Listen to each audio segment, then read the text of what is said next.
다시 뵙게 돼서 반갑습니다. 옆에 있는 분들과 벌써 인사하셨겠지만 다시 한번 반갑습니다. 잘 오셨습니다. 하고 두루두루 앞뒤에 있는 분들과도요.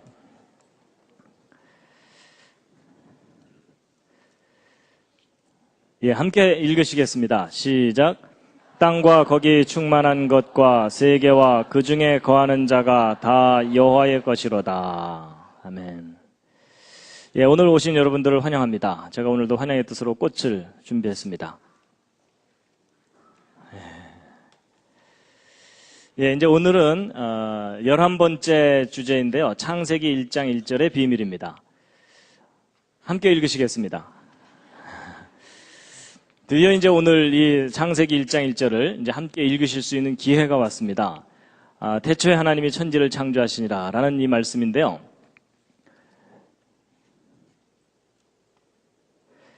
시편 19편 7절에 보면 여호와의 율법이 완전하다라는 말씀이 있는데 함께 읽으시겠습니다. 시작. 여호와의 율법은 완전하여 영혼을 소성케 하고 여호와의 증거는 확실하여 우둔한 자로 지혜롭게 하며. 영어 단어 중에 ignorance라는 단어가 있는데 잘못이 없다 이런 기본적인 뜻이 있는데 이것이 이제 성경에 적용될 때는 성경의 내용이 오류가 없다 이런 뜻으로 쓰입니다. 그 내용도 오류가 없을 뿐만 아니라 이제 그 기록의 보존성에 관해서도 이제 오류가 없는 것인데요. 보통 이제 기독교인들은 성경이 인간의 지혜로 꾸며낸 기록이 아니고 창조자 하나님이 인간에게 주신 거룩한 말씀이다 이렇게 믿고 있고 1.1획도 틀리지 않는 완전한 말씀이다라고 고백합니다. 그렇죠. 근데 이제 그렇게 우리가 이제 고백하지만 그렇다는 객관적인 증거가 뭐냐 이렇게 따지고 들면 별로 할 말이 없습니다. 너도 믿어봐 뭐 이러는 수밖에 없거든요. 근데 이제 오늘 창세기부터 시작되는 이 기록이 1.1획도 틀리지 않는 완전한 기록이라는 객관적이고 과학적인 증거를 오늘 소개해 드릴 겁니다. 하나님의 말씀이 정말 완전하다는 이제 증거를 소개해 드릴 텐데요. 그래서 이제 창세기 1장 1절의 비밀, 성경은 참으로 완전한 말씀인가 하는 내용인데, 오늘 내용도 조금 어렵습니다. 일단 수학이 나옵니다. 지금. 그래서 오늘 각오를 좀 하셔야 되는데요. 그래서 이제 처음부터 어려운 얘기를 바로 했다가는 금방 일어나서 가실 것 같아서 제가 좀 시원한, 멋있는 장면을 좀 보여드리도록 하겠습니다. 이제 곧 겨울이 오기 때문에 눈이 내릴 겁니다. 이 눈들, 온 세상에 하얗게 눈으로 덮이면 참 환상적인 모습을 우리에게 보여주는데, 여러분 이 언덕에 지금 눈이 쌓여 있는데 이 언덕에 쌓여 있는 보물들이 보이십니까? 이게 맨눈으로는 잘 안 보이고요. 현미경으로 들여다보면 이 눈송이들이 기가 막힙니다.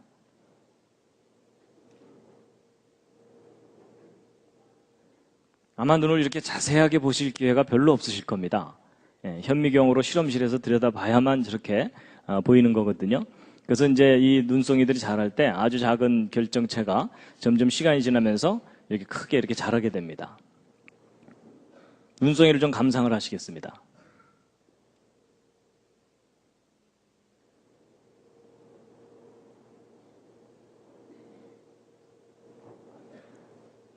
눈송이가 이렇게 아름다울 줄 모르셨죠? 기가 막힙니다. 그래서 제가요, 여름에 냉채, 하여튼 이렇게 접시에다가 저런 거 디자인해서 팔면 잘 팔릴 것 같은.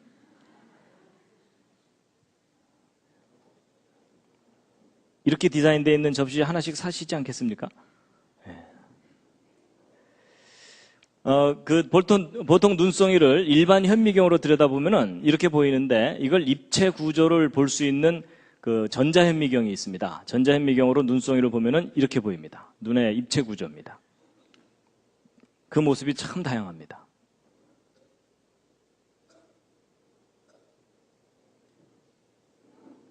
이건 꼭 장미꽃 비슷하죠? 쌀이눈 같은 거를 이렇게 단면을 보면 이렇게 되고요. 기하학적 모양도 있고요. 티테이블도 있습니다. 그리고 육각 쟁반도 있고, 너무나 다양하게 결정체를 이루고 있습니다. 온갖 모양이 다 있고요. 무슨 먼지 비슷한 모양도 있고, 아이스크림 녹담한 것 같은 것도 있고요. 그래서 이 부분을 확대하면 이렇게 보이고, 이 부분을 확대하면 이렇게 보이고, 이걸 확대하면 이렇게 보이고. 이 부분을 확대한 것이 이 오른쪽 사진이고, 또 이 부분을 확대한 것이 이거고, 더 확대하면 이렇게 보이고, 계속 확대하면 이렇게까지 보입니다. 이건 가느다란 실에 눈꽃 같은 것이 핀 그런 것이죠.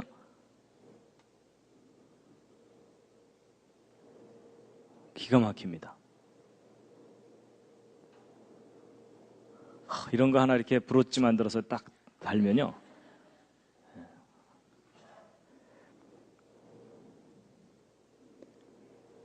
눈이 내리고 있습니다.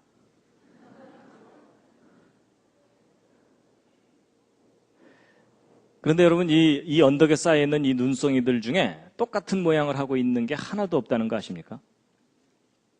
세밀하게 들여다보면 마치 우리 그 지문이 서로 다 다른 것처럼 다 다른 모양을 하고 있습니다. 눈송이의 모양이 온갖 모양입니다. 기본적으로는 이제 육각형, 육각별 모양입니다. 그런데 그 변화가 너무나 무한할 정도로 다양한 모습입니다.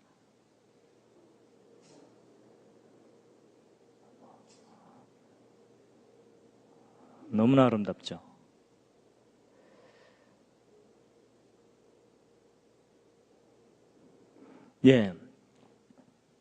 눈송이를 좀 보여드렸는데요. 이제 이거 보여드린 이유가 뭐였냐면, 오늘 강의하려는 이 내용과 뭔가 관계가 있어서 보여드린 겁니다. 자, 여호와 율법은 완전하다 그랬는데, 그 율법에 해당되는 책이 바로 모세오경입니다. 창세기부터 시작되는 이제 그 말씀이 완전하다라는 것인데요. 보통 이제 모세오경이라고 하죠. 이 5권의 책을. 지금부터 설명드리는 이 내용은 이 호주에서 발행되는 테크니컬 저널이라고 하는 창조론 관련 논문집이 있는데, 그 논문집에 1993년도에 발표된 어느 한 논문의 내용을 제가 쉽게 이해하실 수 있도록 설명을 드리는 겁니다. 그래서 그 논문의 제목은 요 밑에 이렇게 나와 있습니다. 그래서 근본적인 주장, 신성한 첫 번째 그 메시지, 창세기 1장 1절 속에 초자연적인 설계의 증거가 있다, 이겁니다. 이 창세기 1장 1절부터 시작되는 이 기록은 인간이 기록한 게 인간의 지혜로 기록한 게 아니라 인간을 뛰어넘는 초자연적인 어떤 존재에 의해서 우리 인간에게 주어진 메시지라는 증거가 있다는 겁니다. 그래서요, 이 창세기 1장 1절 이 히브리어 원문을 수학적으로 분석을 해본 겁니다. 그랬더니 너무나 놀라운 증거가 발견된 것인데, 여러분, 이 오른쪽 아래에 있는 이 파란색이 이게 뭐죠? 이게 이스라엘 국기입니다. 이스라엘 국기에 육각별이 그려져 있는데, 이 이스라엘 국기의 이 육각별하고 창세기 1장 1절이 무슨 관계가 있습니다. 그리고 이 왼쪽에 있는 이 그림은 하나님께서 모세를 통해서 직접 지시하셔서 만들게 하신 성막입니다. 그렇죠?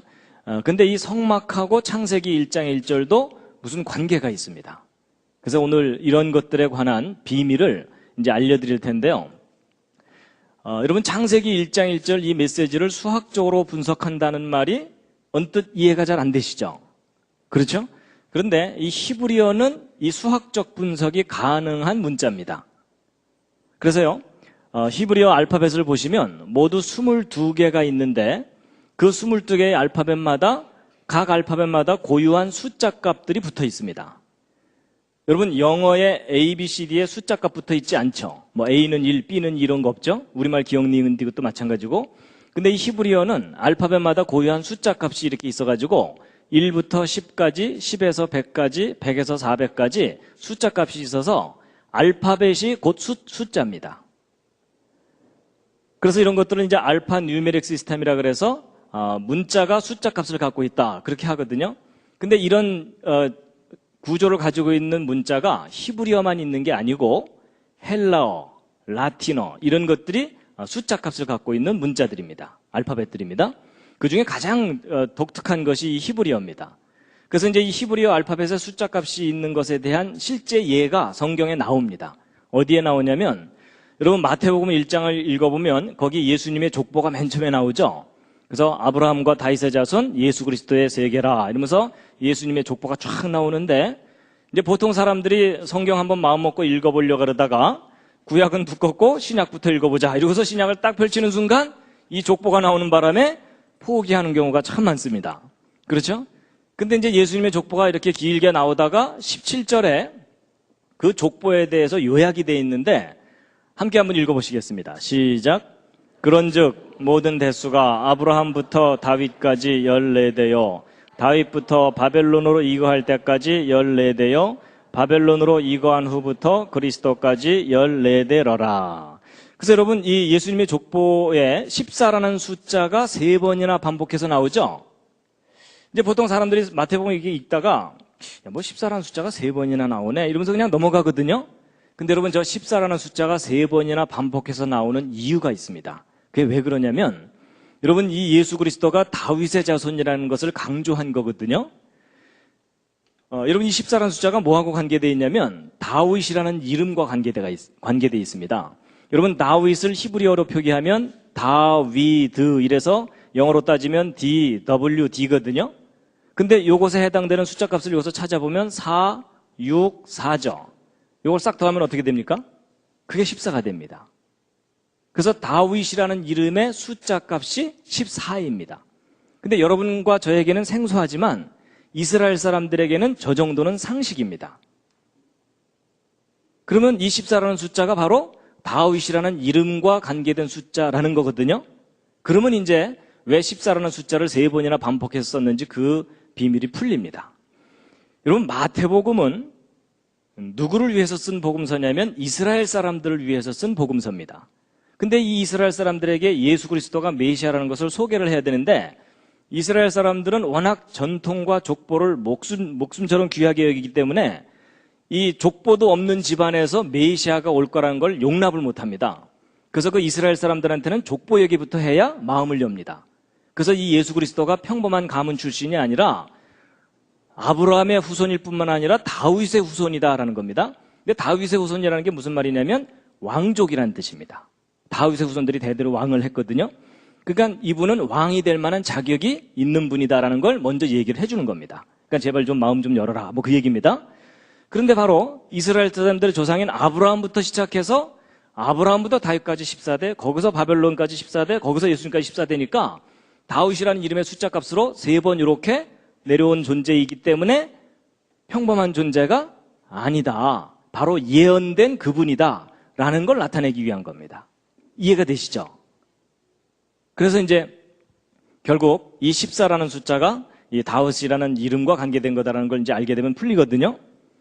그래서 이제 이런 예에서 볼 수 있듯이 히브리어는 알파벳마다 숫자 값이 있을 뿐만 아니라 단어에도 숫자 값이 있다는 걸 짐작하시겠죠.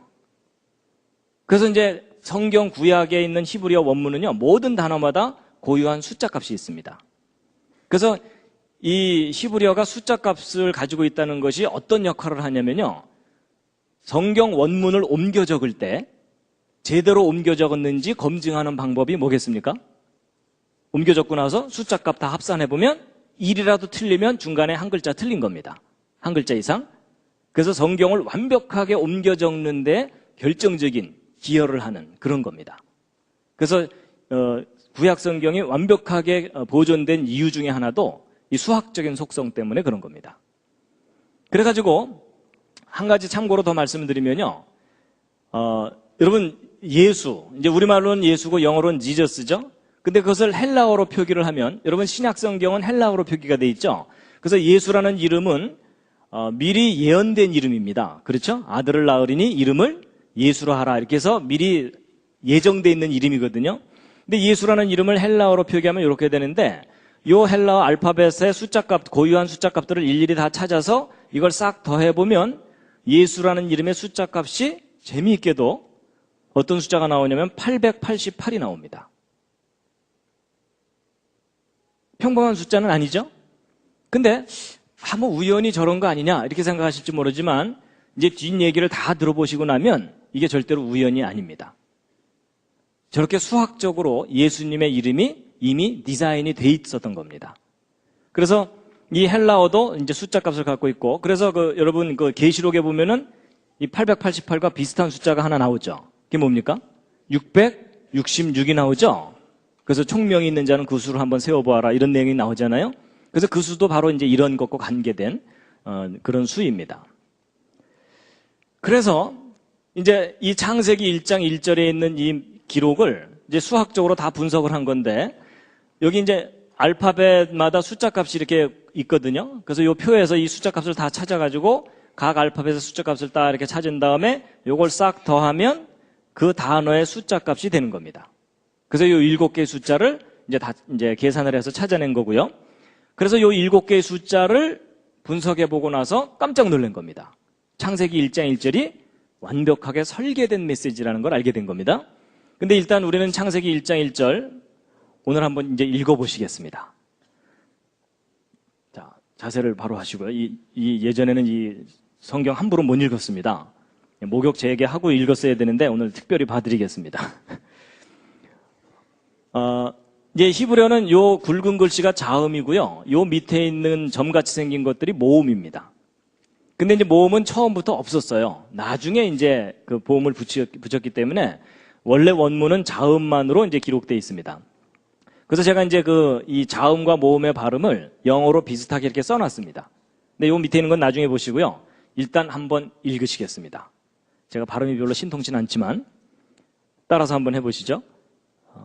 베레시트, 뭐 쉽게 그냥 베레시트, 바라, 엘로힘.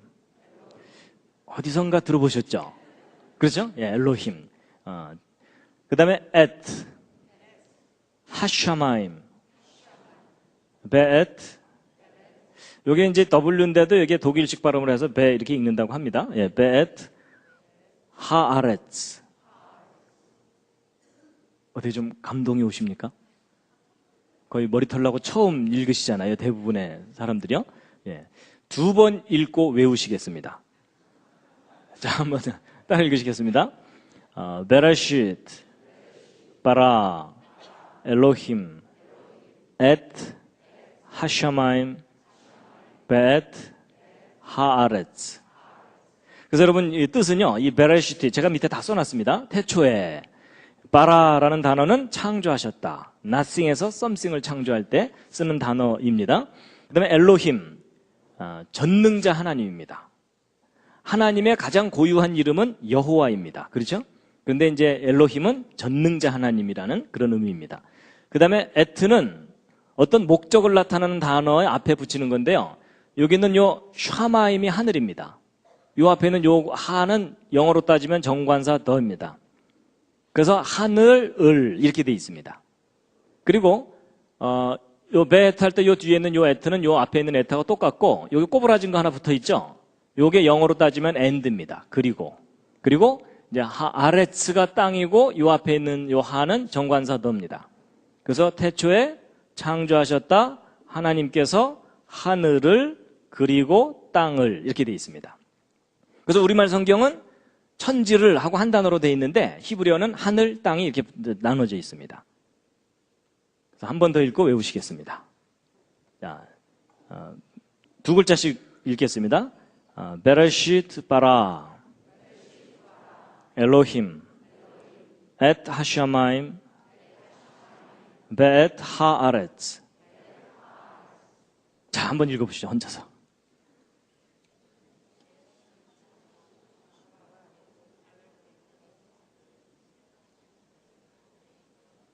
여러분 드디어 방언이 터졌습니다.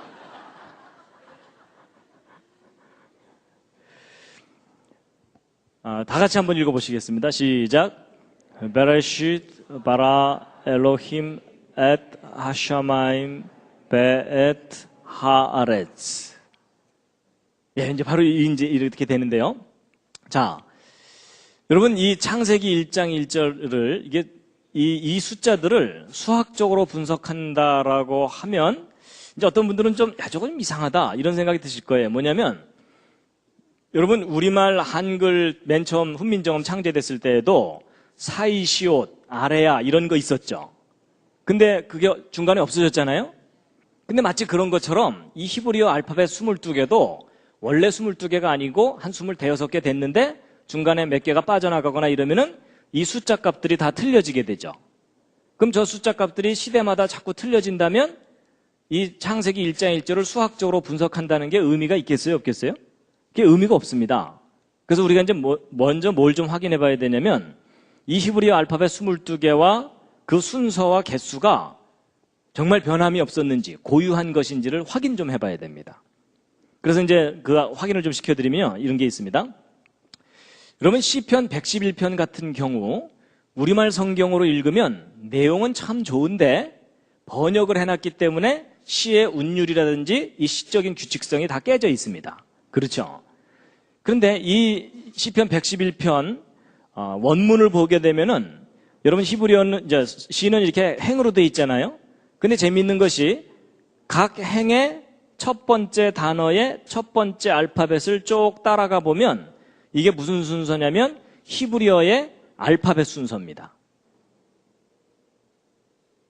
그러니까 이게 삼행시를 지은 게 아니고 영어로 따지면 A로 시작되는 단어로 한 행, B로 시작되는 단어로 한 행, C로 시작되는 단어로 한 행, 이런 식으로 시를 지은 겁니다.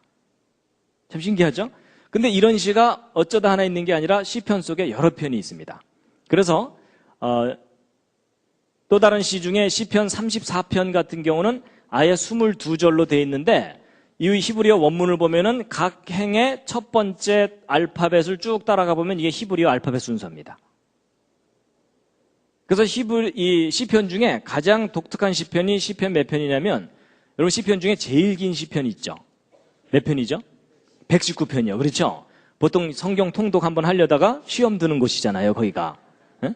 주여 비슷한 게 계속 지루하게 나오는데 계속 끝까지 읽어야 되겠사옵나이까? 건너뛰면 안 될까요? 뭐 이러면서 이제 그러는 부분이잖아요. 그래서 여러분 그 시편 119편을 우리말 성경으로 읽으면 내용은 참 좋아요. 그래서 예를 들어 뭐 청년이 무엇으로 그 행실을 깨끗게 하리까? 뭐 이렇게 쭉 나오는 좋은 내용이거든요. 근데 이미 번역을 해놨기 때문에 시적 규칙성이 깨져 있어요. 굳이 우리말 성경에서 규칙을 하나 찾자면 동그라미가 일정한 간격으로 있다. 이것밖에는 없어요.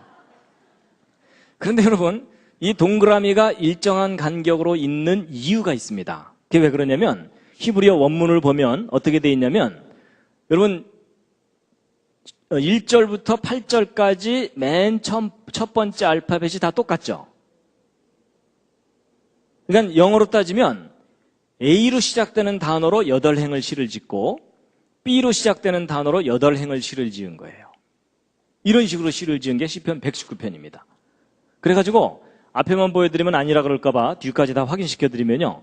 알렙, 베트, 김멀, 달레, 해, 와우, 자인 이래가지고 시편 119편이 계속 8행씩 쫙 시작되어 있습니다.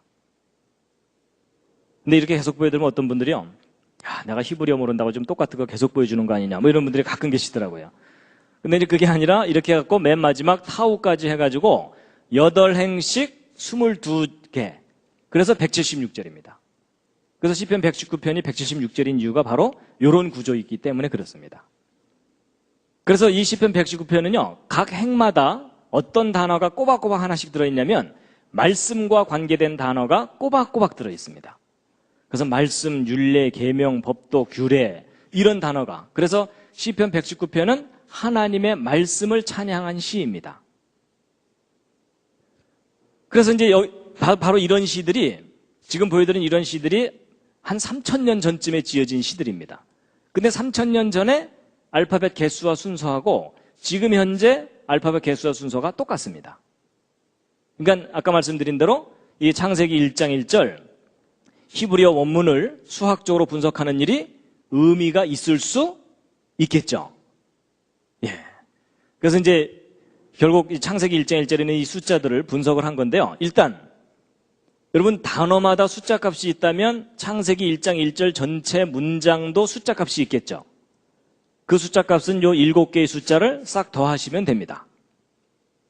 각자 출신, 주산, 암산 학원의 명예를 걸고 창세기 1장 1절 이 메시지의 숫자 값을 한번 계산해 보시죠. 얼마가 나옵니까?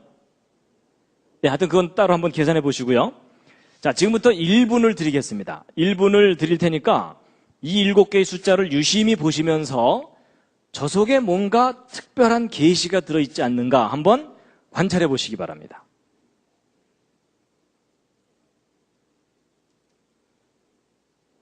저 7개의 숫자 속에 너무나 놀라운 비밀이 들어있습니다.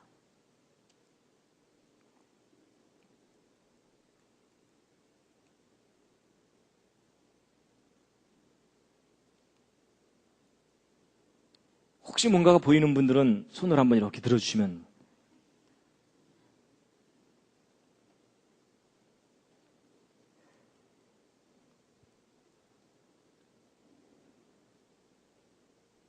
뭐가 좀 보이십니까? 예, 뭐 한 분이 손을 살짝 드주셨는데요. 자,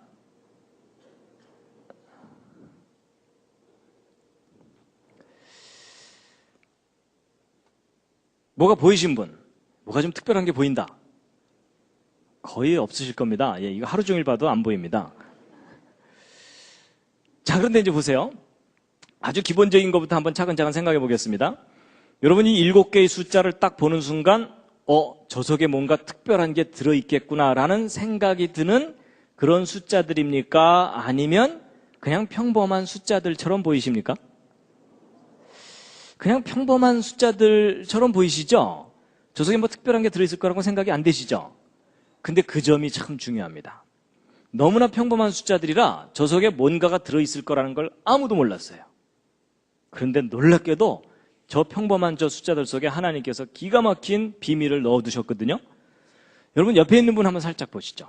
평범해 보이십니까? 아주 특별해 보이십니까? 예, 그냥 옆집 아저씨죠? 근데 여러분 옆에 앉은 분이 평범해 보인다고 무시하지 마시기 바랍니다. 그 안에 얼마나 귀한 게 들어있을지 아무도 모릅니다. 여러분 보통 예수님이 등장하는 그 영화 같은 걸 보면 예수님이 참 미남으로 나오죠. 근데 그게 별로 성경적이지 않다는 거 아십니까? 여러분 성경을 참고해 보면은 예수님의 외모에 대해서 어느 정도 나오거든요. 예수님은 절대로 미남이 아니셨습니다. 그래서 여러분 이사야서에 보면요, 그가 이제 메시아예요. 메시아 그분은 주 앞에서 자라나기를 연한 순 같고 마른 땅에서 나온 줄기 같아서 이렇게 돼 있는데, 여러분 마른 땅에서 나온 줄기 보셨습니까? 멋있는 경우가 거의 없습니다. 그렇죠? 빌빌빌 해갖고 도대체 저게 구실이나 제대로 할까 이럴 정도로 아주 볼품없거든요. 그래서 우리의 보기에 흠모할 만한 것이 없도다 이렇게 돼 있어요. 예수님의 그 외모에 관해서. 그래서 여러분 여기 계신 분 중에 제일 잘생긴 분은 결코 예수님을 닮은 분이 아닙니다. 상당히 위로가 되시죠? 그래서 여러분 평범하다고 무시하시면 안 됩니다. 그래서 이 7개의 숫자가 저 속에 아무것도 없을 것처럼 생각됐는데 놀라운 사실이, 여러분 이 7개의 이 숫자들을 2개 또는 3개씩 이렇게 한번 더해봤어요. 더해봤더니 예를 들어 태초에 하나님이 요 두 숫자 값을 더했더니 999가 나와요. 뭐 어쩌다 하나는 나올 수 있겠죠?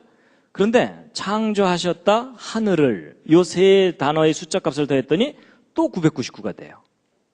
좀 이상하죠? 그래서 이번에는 하나님, 하늘, 땅 요 세 숫자를 더했더니 이 세 숫자를 더하면은 777이 나와요. 점점 이제 우연이 아닐 거라는 생각이 드시죠? 그리고 하나님, 하늘, 땅 요 세 숫자를 더했더니 888이 나오는 거예요. 자, 이제 이 대목에서 이제 문과분들은 감이 안 오실 겁니다. 뭐 우연히 그럴 수 있겠지 이런 생각이 드실지 모르지만요, 여러분 숫자에 대해서 약간 감각이 있는 분들은 저게 절대로 우연히 일어날 수 있는 일이 아닙니다. 여러분 오늘 밤에라도 집에 가서 한번 해보세요. 아무 숫자나 7개 써놓고 그 중에 2개, 3개씩 더했을 때 저런 규칙성을 갖는 숫자가 어쩌다 하나 발견되는 건 가능할 수가 있는데 4개나 발견되는 것은 확률적으로 거의 불가능합니다. 이게 무슨 얘기냐면 누군가가 일부러 저렇게 수학적으로 디자인을 해놓지 않는 이상 저런 일은 일어나지 않는다는 얘기입니다. 그럼 누군가가 일부러 이렇게 해놓은 거라는 뜻이잖아요? 그럼 적어도 이 메시지를 생각한 그 사람은 저 내용을 알고 있었다는 뜻일 겁니다. 근데 여러분 이 999, 888, 777의 기본 숫자가 111이죠. 그럼 이 111이 이제 정수배가 되는 숫자들인데 이 111이 이제 열쇠를 갖고 있는 숫자인데 자, 이게 이제 무슨 수하고 관계되어 있냐면요. 여러분 동전을 예를 들어 탁구공이 이렇게 있으면 그 탁구공 똑같은 크기의 탁구공을 옆에다 딱 붙이면은 정확하게 6개가 딱 붙습니다. 그리고 이런 식으로 해서 계속 붙여나가게 되면은 아주 질서정연한 패턴이 얻어지는데 이 우주의 가장 기본적인 질서라고 볼 수 있는 이제 건데 이 공을 가장 컴팩트하게, 가장 짜임새 있게 이제 조밀하게 쌓을 수 있는 구조입니다. 근데 이제 이게 바로 저런 구조가 어디서 발견되냐면 여러분 성경에서는 정금을 아주 귀하게 여기거든요. 근데 금을 이렇게 눈으로 볼 때는 안 보이는데 전자현미경으로 그 내부 구조를 조사해 보면 금을 이루고 있는 원자들이 이런 식으로 배열되어 있습니다. 그래서 여러분이 손오공처럼 조그매져 갖고서 저 금 속을 들어가잖아요. 그러면 원자들이 이렇게 군대처럼 배열되어 있는 것을 보시게 됩니다. 아주 장관이죠. 그래서 참고로 재미있는 장면을 하나 보여드리면요.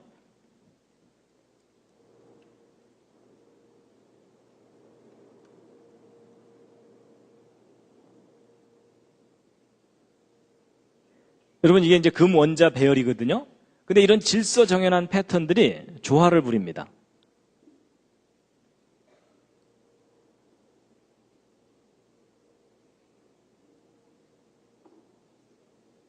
매직입니다.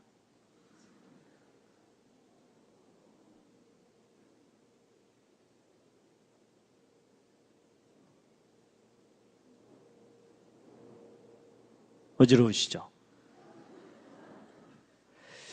이런 아주 질서 있는 패턴들이 서로 간섭을 하면서 또 다른 무늬를 만들어내는 이런 걸 간섭무늬라고 하거든요. 그래서 여러분 하나님이 창조하신 이 질서 있는 세계가 이 질서가 또 조화를 부리고 이렇게 돼 있습니다. 그래서 하나님이 창조하신 세계 참 신기한 세상인데요. 그런데 이제 여러분 이 질서정연한 이 패턴 속에 숨어있는 별이 있습니다. 그 별이 무슨 별이냐면 바로 다윗의 별입니다. 육각별이 들어있거든요. 그래서 이 파란색으로 된 제일 작은 별, 그 다음 노란색으로 된 그 다음 큰 별, 빨간색으로 된 세 번째 다윗별 이렇게 있는데 이런 다윗별들이요 바로 이스라엘 국기에 있는 그 육각별이잖아요. 자, 이제 이 육각별이 무슨 의미를 가지고 있는 건지 보실 텐데요. 여러분 이 맨 첫 번째 다윗별을 이룰 수 있는 동그라미 개수가 모두 몇 개냐면 이게 세어보시면은 이게 모두 13개입니다. 그래서 13이라는 숫자는 첫 번째 다윗별을 만드는 숫자다라고 기억을 좀 해두시기 바랍니다. 그럼 이제 하나 더 큰 다윗별은 그럼 얼마냐? 하나 더 큰 다윗별은 37입니다. 37개가 있어야 두 번째 다윗별을 만들고 그 다음에 또 하나 더 큰 다윗별이 뭐냐면 세 번째 다윗별이 바로 73입니다. 그래서 13, 37, 73이라는 이런 숫자들은 다윗의 별을 만들 수 있는 숫자. 그래서 보통 그 도형을 수학적으로 연구하는 사람들이 도형수라고 하는 수입니다. 특히 이제 육각별을 만드는 수, 이래서 이렇게 얘기합니다. 그래서 이 숫자들을 좀 기억을 해 두시면요. 지금 이 두 번째 다윗별의 숫자가 37이라 그랬죠. 근데 이제 보세요. 아까 나왔던 이 111이 어떤 수냐면 두 번째 다윗별 37을 3개를 더하면 얼마가 나옵니까? 37을 3번 더하면? 그게 바로 111입니다. 그럼 이 111은 다윗별 3개를 더한 숫자인데 그것에 또 정수배들이니까 결국 이 숫자들 속에는 뭐가 잔뜩 들어있는 거겠어요? 다윗의 별이 잔뜩 들어있는 거예요. 그러니까 창세기 1장 1절 속에 다윗의 별이 잔뜩 반짝반짝 들어있는 겁니다. 그런 수학적 구조를 갖고 있어요. 그래서 창세기 1장 1절과 다윗의 별이 무슨 관계가 있어요, 수학적으로. 그 다음에 이제 여러분 이 우주의 가장 기본 질서가 수학적 질서입니다. 그래서 우리 초등학교, 옛날에는 초등학교 이제 국민학교 들어가면은 맨 처음 배우는 것이 1, 2, 3 이거 숫자 배우죠? 그래갖고 이제 1, 2, 3 이렇게 해서 쭉 1, 2, 3 이렇게 쭉 나가는데 이렇게 쭉 계속 나가다 보면 계속 정삼각형을 이루죠. 그래서 이 오른쪽 숫자들은 정삼각형 수라고 하는 숫자들입니다. 1, 3, 6, 10 이렇게 되죠. 그래서 이걸 이제 정삼각수라고 하는데 삼각수.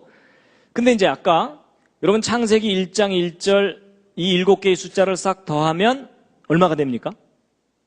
혹시 계산해 보신 분 계십니까? 얼마죠? 2701, 2701 맞는지 한번 보겠습니다. 맞았습니다. 그래서 여러분 이 창세기 1장 1절의 메시지가 2701이거든요. 근데 여러분 저 숫자가 무슨 특별한 숫자처럼 보이지 않으시죠?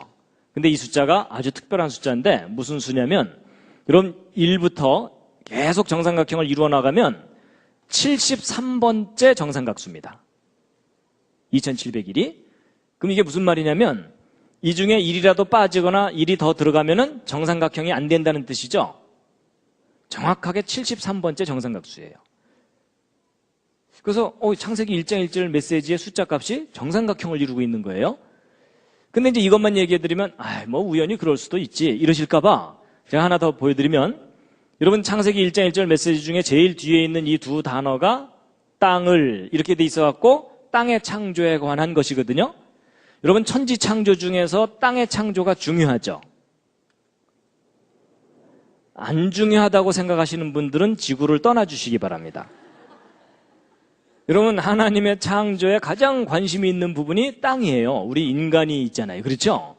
그래서 땅의 창조가 중요한데 이 땅의 창조에 해당되는 이 두 단어의 숫자 값을 더하면 703이 나오거든요. 그런데 저게 또 평범한 숫자가 아닙니다. 이 숫자가 무슨 수냐면 37번째 정삼각수입니다. 자 보세요. 여러분 아까 천지창조 전체 메시지는 73번째 정삼각수라 그랬죠? 근데 땅의 창조에 해당되는 것은 37번째 정삼각수라 그랬죠? 둘 다 정삼각수예요. 근데 재미있는 것은 37과 73을 곱하면 도로 2701이 됩니다. 아직 정신을 잃으시면 안 됩니다. 이게 무슨 얘기냐면 이 창세기 1장 1절이 너무나 완벽하게 수학적으로 짜여져 있는 거예요. 신기하죠? 이거 우연히 저럴 수 있는 게 아닌데 그래가지고 이거 창세기 1장 1절 이거 너무 신기한데 근데 여러분 아까 보세요. 37, 73 어디선가 본 듯한 숫자죠? 이게 바로 아까 다윗의 별 숫자들이었어요. 놀랍게도 다윗의 별 숫자 값들을 곱했더니 천지창조 숫자 값이 나오는 거예요. 그러니까 창세기 1장 1절과 다윗의 별이 너무나 완벽하게 수학적 조화를 이루고 있는 거예요. 그래갖고 이게 뭐 창세기 1장 1절 이게 너무 신비로운 메시지다. 응? 수학적 구조가. 그래서 이번에는 뭘 또 들여다봤냐면요. 혹시 이 알파벳 개수에도 무슨 의미가 있는 게 아니냐. 이래갖고 여러분 첫 단어 알파벳 6개입니다. 모음은 안 따지고 자음만 따지는 겁니다. 두 번째 단어 3개, 5개, 2개, 5개, 3개, 4개 이렇게 있고 창세기 1장 1절을 이루고 있는 알파벳 개수는 모두 28개예요. 근데 여러분 첫 단어, 첫 문장이잖아요. 여러분 성경에서는 항상 첫 번째 것을 중요하게 여기죠. 그럼 이제 첫 단어가 6개, 첫 문장이 28개인데 여러분 6하고 28이라는 숫자가 무슨 특별한 숫자처럼 여겨지지 않으시죠? 근데 여러분 이것은 수학자들에게 아주 특이한 숫자입니다. 수학자들이 완전수라고 부르는 수입니다. 퍼펙트 넘버. 완전수가 무슨 뜻이냐면요. 여러분 6이라는 숫자는 1로도 나눠지고 2로도 나눠지고 3으로도 나눠지죠. 근데 자기를 나눌 수 있는 숫자를 싹 더하면 자기 자신이 되는 수를 완전수라고 얘기합니다. 성경적인 의미의 완전수가 아니라 수학적 완전수. 그리고 28도 마찬가지입니다. 28도 1로도 나눠지고 2로도 나눠지고 4로도 나눠지고 14로도 다 나눠지죠. 이 말이 잘 이해가 안 가시는 분들은 회개하셔야 됩니다. 분명히 학창시절에 심히 조르신 겁니다. 그런데 자기를 나눌 수 있는 숫자를 싹 더하면 자기 자신이 되는 수예요. 이런 걸 완전수라 그래요.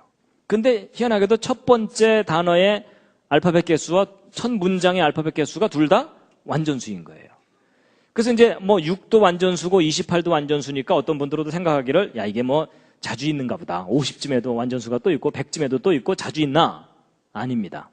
여러분 이런 놀라운 특징을 가진 완전수는 1부터 3천만까지 3천만 개의 숫자 중에 4개밖에 없습니다. 그 중에 첫 번째 완전수가 첫 단어의 알파벳 개수, 두 번째 완전수가 첫 문장의 알파벳 개수인 것도 우연일 수도 있겠지만 지금까지 상황으로 봐서 이제 또 우연이 아닐 가능성이 높죠? 누가 일부러 이렇게 한 거라는 거예요. 그리고 또 재미있는 것은 이 6하고 28이 아까 말씀드렸던 정삼각수 중에 세 번째 정삼각수, 일곱 번째 정삼각수예요. 그러니까 얘네들은 완전수이면서 정삼각수이기까지 한 거예요. 근데 여러분 아까부터 이상하게 3이라는 수하고 7이라는 숫자가 좀 자주 나오죠. 그래서 창세기 1장 1절을 보면은 희한하게도 이 다윗의 별과 관계된 숫자들의 완벽한 조화를 이루고 있어요. 잠시 기지개 한번 켜시겠습니다. 지금 상당히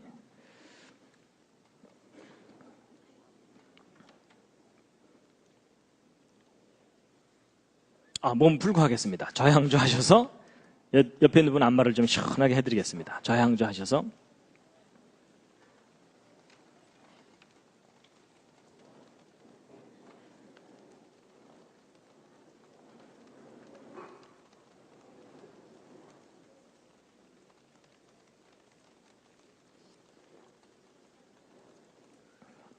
혼자 계신 분들은 혼자서라도 좀 이렇게 팔을 좀 이렇게 반대로도 해주시고요. 반대로도.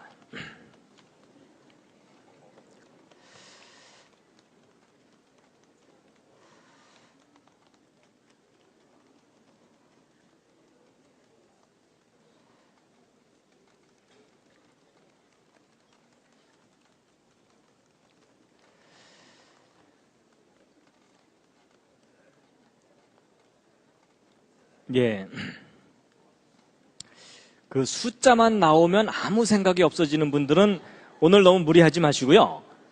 그냥 졸다깨다 그냥 이렇게 감상만 하셔도 됩니다. 오늘은 하여튼 제 강의 이 후반부는요, 아무래도 이과분들을 위한 강의입니다. 그동안 널리 소외됐던 그분들에게 이제 성경의 놀라운 비밀을 알려드리는 건데요. 자, 보세요. 여러분, 이 세 번째 다윗별 73하고 이 두 번째 다윗별 37과의 관계가 또 어떤 면이 있냐면 이런 게 있습니다. 여러분, 이 세 번째 다윗별 가운데 정육각형 하나 들어있죠. 그럼 이 정육각형을 똑 떼어내면 이게 바로 32번째 다윗별하고 숫자가 똑같습니다. 무슨 말이냐면 이 가장자리에 있는 걸 하나 딱 떼어서 여기로 싹 돌려놓으면 두 번째 다윗별이 돼버리죠. 그러니까 큰 다윗별 안에 작은 다윗별이 정육각형으로 들어있는 거예요. 이게 37입니다. 그래서 요 두 다윗별의 숫자 값을 곱하면 천지창조 숫자 값이 나오죠? 그런데 요 두 번째 다윗별 안에도 정육각형이 하나 들어있죠? 요거 똑 떼어내면 요게 얼마냐면 요게 19입니다. 근데 재밌는 건 요 두 숫자를 곱하면 아까 그 땅의 창조 숫자 값이 나옵니다. 희한하죠? 그리고 요거보다 하나 작은 다윗별이 13이고 또 요 안에 있는 정육각형이 7이거든요. 근데 이 7, 13, 19, 37, 73, 이 육각형이나 육각별을 이루는 이 숫자들은 수학으로 보면은 이게 다 소수입니다. 소수. 소수는 영어로 프라임 넘버라 그래서 1과 자기 자신 이외에는 안 나눠지는 숫자입니다. 뭐 2로도 안 나눠지고 3으로도 안 나눠지고 다른 수로 나눠지지 않는 수예요. 그런 희한한 숫자들로 창세기 1장 1절이 이루어져 있습니다. 근데 여러분 이 다윗의 별은 기본적으로 정삼각형과 정육각형이죠. 근데 여러분 정삼각형과 정육각형의 가장 작은 단위가 3하고 7입니다. 근데 여러분 성경에서 3이라는 숫자가 기본적으로 상징하는 것이 뭐죠? 하나님의 신성에 관한 수입니다. 그렇죠? 성부, 성자, 성령. 7은 기본적으로 무슨 의미가 있죠? 하나님의 천지창조수입니다. 그렇죠? 6일 동안 창조하시고 하루를 쉬셨죠? 그래서 이 두 숫자가 뭐냐면 하나님의 천지창조 이렇게 풀이될 수 있는 숫자거든요. 근데 여러분 아까 37, 73이 다 3하고 7로 이루어진 수들이잖아요. 그렇죠? 하나님의 천지창조와 관계된 수들입니다. 그래서 여러분 우리가 살고 있는 이 물리적인 우주는 기본적으로 시간과 공간과 물질이라는 것으로 이루어져 있습니다. 그런데 그 시간은 과거, 현재, 미래라는 속성이 있고 공간은 X, Y, Z 세 축이 있어야만 표현이 가능합니다. 그래서 3차원이라 그러죠. 그 다음에 물질은 기본적으로 고체, 액체, 기체가 세 가지 형태가 있거든요. 그래서 희한하게도 이 우주는 3이라는 속성으로 이렇게 짜여져 있습니다. 그래서 이제 저것을 나름대로 이렇게 생각하는 분들이 있습니다. 이 우주를 창조하신 창조자 하나님께서 우리 사람에게 하나님 자신의 모습을 세 가지로 표현하셨거든요. 아버지 하나님, 아들로서 이 땅에 오신 하나님, 성령 하나님. 그래서 창조하신 그 하나님의 그 삼위의 그 속성이 그분이 창조하신 이 우주 안에 이러한 패턴으로 표현되어 있는 게 아니겠느냐라고 이해를 하는 분들도 있습니다. 그건 참고로 말씀을 드렸고요. 그래서 어쨌든 이 창세기 1장 1절이 놀랍게도 다윗의 별과 아주 강하게 관련이 되어 있는데요. 아까 제가 그 눈송이를 보여드렸던 이유가 이제 바로 그겁니다. 여러분 보세요. 이 눈송이를 보시면은 다윗의 별 모양이죠. 그렇죠? 여러분 이스라엘 국기도 그 속에 다윗별이 있잖아요. 저 다윗의 별이 어떤 메시지하고 관련이 있다고요? 태초에 하나님이 천지를 창조하시라는 메시지예요. 그래서 그 다윗의 별, 그러니까 창세기 1장 1절을 의미하는 상징이 다윗의 별입니다. 그러니까 이스라엘 국기가 펄럭일 때마다 무슨 메시지가 펄럭이는 거겠어요? 태초에 하나님이 천지를 창조하시니라라는 메시지가 펄럭이는 겁니다. 여러분 그 보통 그 자동차 타고 가다 보면은 빨간 바탕에 하얀 줄 하나 있는 거 있죠? 그게 무슨 뜻입니까? 진입 금지죠. 그렇죠? 아니 제가 무슨 말을 하려는 거냐면요. 여러분 팻말에다가 진입 금지 이렇게 써놓는 것보다는요. 동그라미에다가 하얀 바탕만 딱 그려놓고 나면 멀리서도 보면서 아 절로 들어가지 말라는 거라는 것을 아주 금방 알 수 있죠. 그런 걸 상징이라고 얘기하잖아요.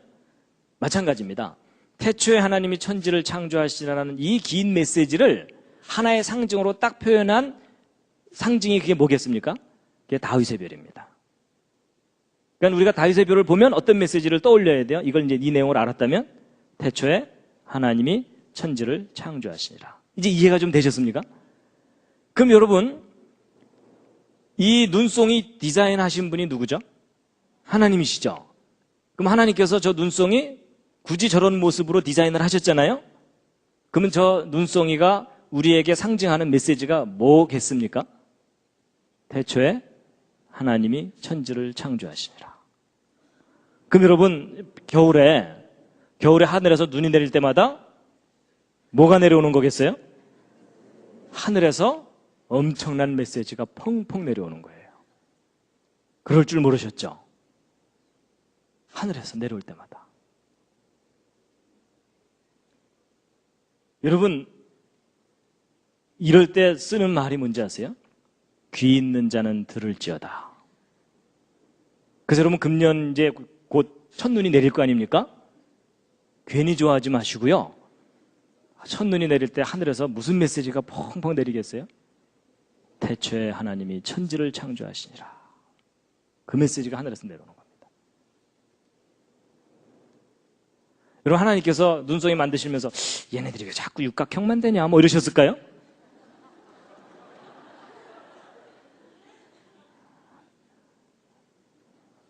무슨 의미인지 아시겠죠? 여러분 하나님께서 다 저렇게 여러분 참새 한 마리도 하나님의 뜻이 아니면 땅에 안 떨어진다고 되어 있거든요.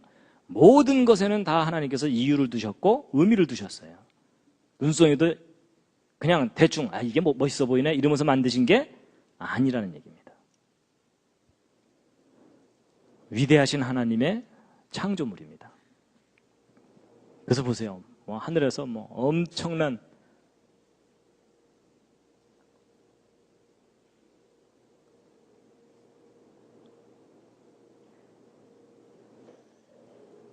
이 눈송이 속에 그 메시지가 들어있는 줄 모르셨죠?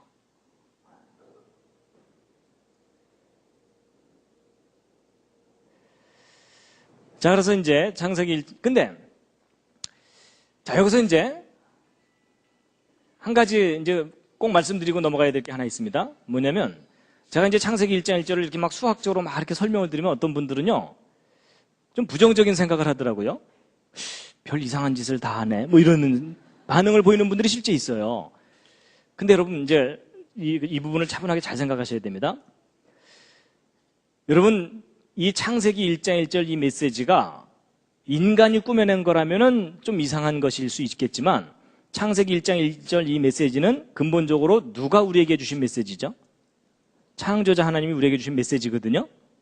그러면 이 창세기 1장 1절 히브리어 원문 속에 지금 쭉 설명드렸던 이 수학적 구조가 들어있는 것을 창조자 하나님께서 아셨을까요? 모르셨을까요?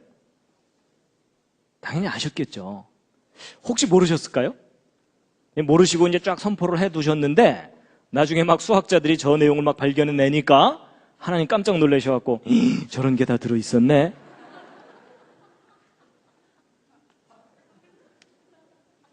여러분 그 상황은 아니죠. 맞죠? 여러분 만약에 하나님이 모르셨다면은 하나님은 기본적으로 전능하신 분이 아니에요. 전지전능하신 분이 아닌 거예요. 그렇죠? 여러분 하나님이 의도하지 않으셨는데 또 저런 구조가 있을 수 있을까요? 아니죠. 여러분 바로 그 점을 놓치시면 안 됩니다.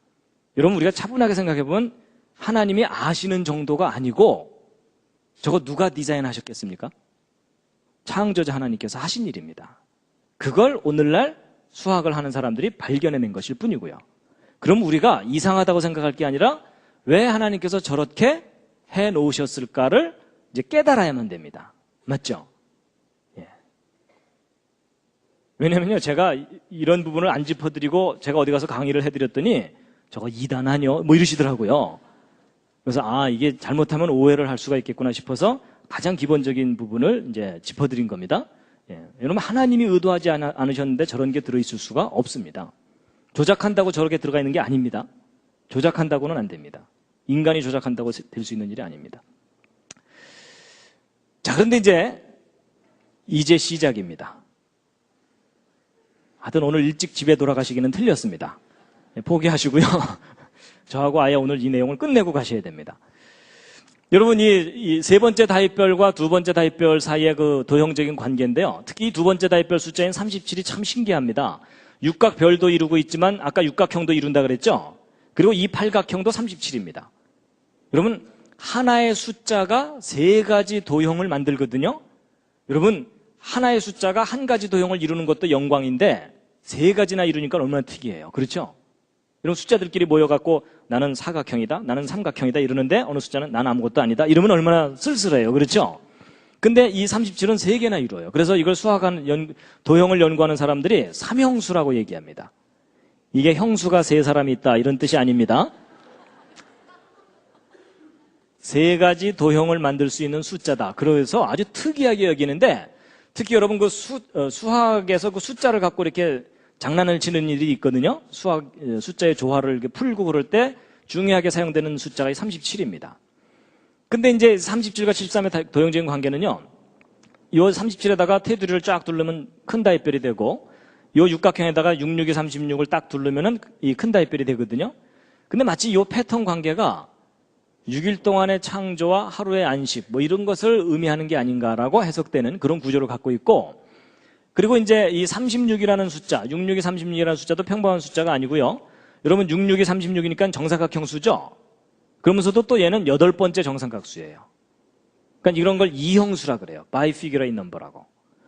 그리고 요 밑에는 이제 아래쪽 사이클이고 그 밑에도 또 이렇게 돼 있어갖고 여러분 37 안에 19 들어있다 그랬잖아요. 요 두 숫자 곱하면 703 땅의 창조 숫자 나오고 그 다음 37보다 하나 작은 다윗별이 13이고 19보다도 하나 작은 육각형이 7인데 13하고 7을 곱하면 91이 나오는데 이 91도 정육각형 숫자고 이 90, 여러분 아까 그 37 뒤집은 게 73이었죠.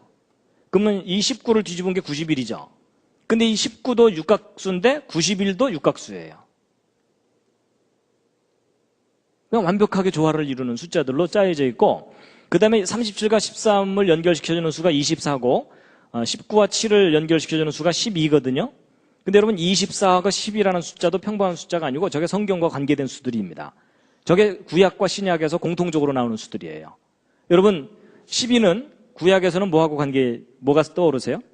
이스라엘의 12지파. 이게 하나님을 섬기는 숫자들입니다. 이게 하나님을 섬기는 사람들에 관한 수인데 12지파. 그 다음에 신약에서는 뭐죠? 예수님의 12제자. 그 다음에 24는 구약에도 나오고 신약에도 나오는데 신약에서는 요한계시록에 하늘나라의 장로가 몇 명이죠? 24장로죠. 그 다음에 구약에서는 이 24가 뭐하고 관계 있죠?